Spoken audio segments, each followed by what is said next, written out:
yesterday that we were called by the gospel to acknowledge the good or the Christ working in another person, that we can be able to recognize also and acknowledge Christ being able to work even in another person, in a friend. Like the disciples saw another person being able to cast out demons in the name of Christ, even though he was not in their circle. And today, a continuation from that gospel, we see the same Christ saying not just acknowledgement, but also we can support that manifestation of Christ in another person, where we can become we can have a mutual relationship and be able to come together and make Christ known and spread the gospel and make Christ be manifest to other people. That is shown by the very first verse of our today's gospel, that even a small gesture,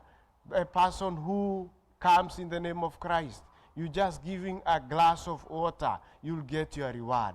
It is a call for us to be able to support even those Christ is able to manifest himself to the people through them, and make a mutual relationship in which you can be able to support the spread of the gospel and the spread of faith. But above all, today's readings are calling us to something more, that we are able also to live that gospel and able to live that faith. That's why the very first thing after being told to support this spread of the gospel and the spread of faith, what we get is condemnation of being scandalous, of leading the little ones to sin. We are told by the gospel he should be tied on the neck, a huge rock, and be thrown into the sea. Though that person who leads others to sin, that person who causes scandal. And of course, the first reading condemns also indifference of that person also who is indifferent to the plight of the other, the sufferings of the poor, the sufferings of those who are needy, the sufferings of those laborers, of those who look up to us in one way or another for help. So that the readings today condemn that indifference and also leading others into sin and not being able to live up to our faith ourselves as Christians, called to live the gospel. And that's why also in the continuation of the gospel, it calls us to look what makes us not be able to live up to our faith, to our call as Catholic Christians, as people of God. What is that is a stumbling block from us being able to live our faith?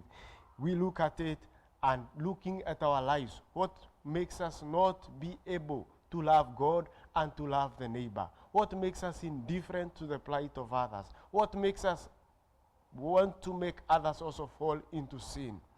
What is that stumbling block that makes us not be able to live our faith and also to live the gospel? It is that we are called to detach from. It is that we are told to give up. It is that we are called to cut off. That's why the gospel is using an exaggerated language and saying, if your hand causes you to sin, cut it off. If your eye causes you to sin, pluck it out. That shows, because a hand is very useful and also maiming it is very painful, it shows us it's something that we are too much attached to. Something that might be a sacrifice to give up, but it's for the good of the body of Christ. It is for the good of us. It is for the good of the people, and it is for the good that we are able to live up to our task as Christians, called to live the gospel. Is it power? Is it prestige? Like the first reading gives us, that person just wanted to be in wealth while remaining indifferent, not looking at the plight of his laborers, of the people who are working for him.